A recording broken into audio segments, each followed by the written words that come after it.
pourquoi vous abandonnez vos enfants? Parce qu'aujourd'hui, elle vit chez un homme.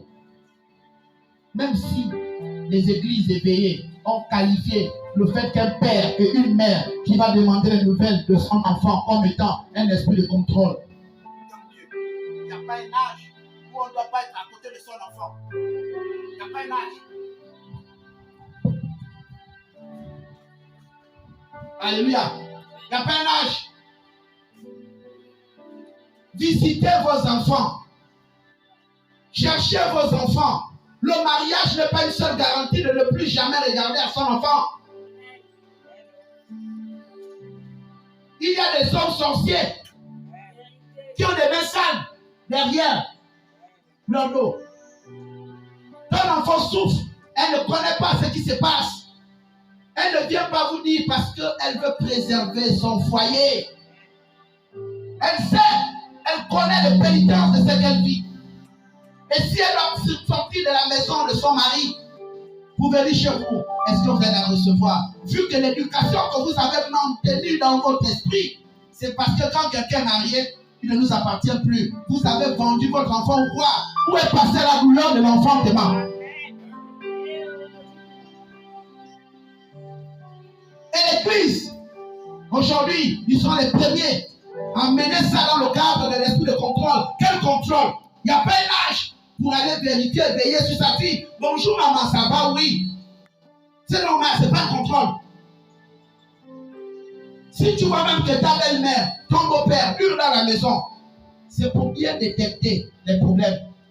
Quand toi, beau-fils, ou toi, belle-fille, tu vois que ta belle-mère, ton beau-père hurle à la maison, ça veut dire que ton enfant, ou celui pour qui il est là, ne lui a jamais dit ce que tu lui dis derrière. Mais comme c'est un père, comme c'est une mère, elle dit non, je vais encore attendre. Peut-être si je fais encore une semaine là, je vais voir moi-même. Je vais voir moi-même. Puisque moi, j'ai déjà dit à ma belle-fille que j'ai fait 3 fois les songes. J'ai dit à ma fille que j'ai fait 3 fois les songes sur son mari là. Elle ne comprend pas. Je m'avais un peu là-bas. Et quand tu es là-bas, tu vois maintenant les choses. Vérité, papa. Du tout. Alléluia. Amen. Je ne suis pas en train d'amener la rébellion. Je suis en train de te faire comprendre quelque chose. Mon ami ne joue pas avec ce qui se passe dans le ventre. Amen.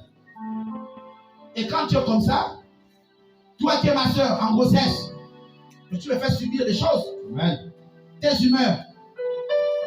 Même quand je marche. Oh, tes pieds, bon. Parce que quand la femme est enceinte, en grossesse, même ta manière de tousser l'énerve. Vérité, papa. Tu tousses, ça t'énerve. Amen. Elle a besoin d'amour. Moi, j'ai envie de voir les larmes du gorille. Amen. Tu vois les larmes du gorille comme ma soeur. C'est quand la femme enceinte, elle devient déformée. Vérité. Même si elle n'avait pas les hanches, ça commence à pousser. Amen. Pas de gauche à la gauche commence à revenir comme ça. Amen. Le corps est là comme ça. La tête est là. Et elle est droite. Hein? Amen. Quand tu vas comme ça, là, elle est droite. Quand pour elle, elle se dit qu'elle est comme ça. Mais entre temps, la grossesse, la même comme ça.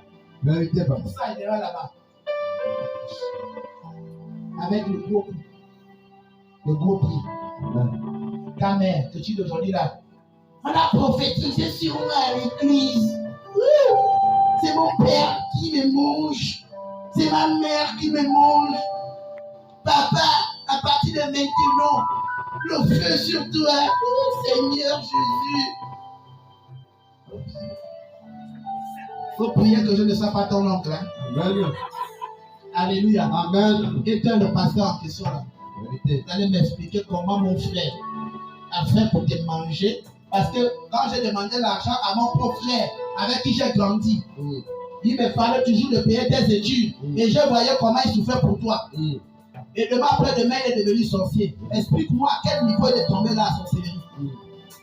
Tu m'expliques d'abord ça, je comprends. Maintenant, je le comprends. Amen. Il ne faut pas accepter ce genre de prophétie. Ce genre de parole. C'est pas pour rien que la Bible dit dans le livre de 1 Thessaloniciens, chapitre 5, verset 3, examinez. Amen. Ton père te mange comment?